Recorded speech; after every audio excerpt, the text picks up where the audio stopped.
ফিলিস্তিনের একটি শহর গাজা। আজ থেকে 2 বছর আগে গাজা ছিল পৃথিবীর বুকে একটি শান্ত শহর। তবে 2 বছর পরে ইহুদিবাদী ইসরায়েলরা ফিলিস্তিন দখল করতে থাকে।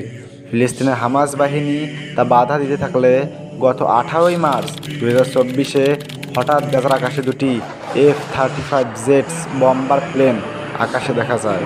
কিছু বুঝে ওঠার আগেই হামলা করে কয়েকশো ফ্ল্যাটের উপর। সেকেন্ডের মধ্যে মারা যায় কয়েক হাজার সাধারণ নিরীহ মানুষ। অনেকেই মারা যায় পরিবারকে সাথে নিয়ে।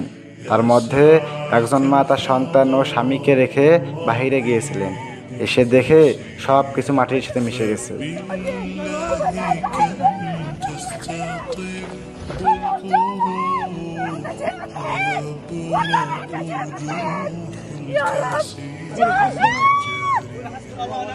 একসময় যে ফিলিস্তিন ছিল মুসলিমদের জন্য পবিত্র জায়গা, সেখানেই এখন তৈরি হয়েছে বিভীষিকাময় অবস্থা। এমন একটা বিল্ডিং নেই যে অক্ষত অবস্থায় পড়েছে।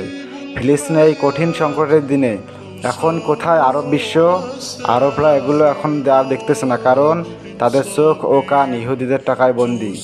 তাহলে কি এভাবেই শেষ হয়ে যাবে ফিলিস্তিন? হয়তো বা তাই, ইহুদিরাই সম্পূর্ণটা দখল করে নেবে।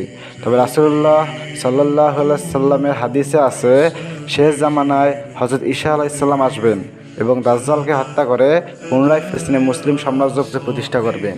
তখন একটা ইহুদি ও কাফেরকেও ছাড় দেওয়া হবে না, প্রত্যেককে খুঁজে খুঁজে হত্যা করা হবে। প্রতিশোধ নেওয়া হবে এখনকার সময়ের। ফিলিস্তিন তখন হবে ইসলামের ছায়াতলে এক অন্যতম রাষ্ট্র। তবে আমরা এখন ফিলিস্তিনের জন্য আল্লাহ রাব্বুল আলামিনের কাছে দোয়া করা ছাড়া আর কিছুই করতে পারবো না। আল্লাহ যেন ফিলিস্তিনের মানুষ এবং মুসলমানদের প্রথম কাবা বাইতুল আকসা সংরক্ষিত রাখেন। আমিন।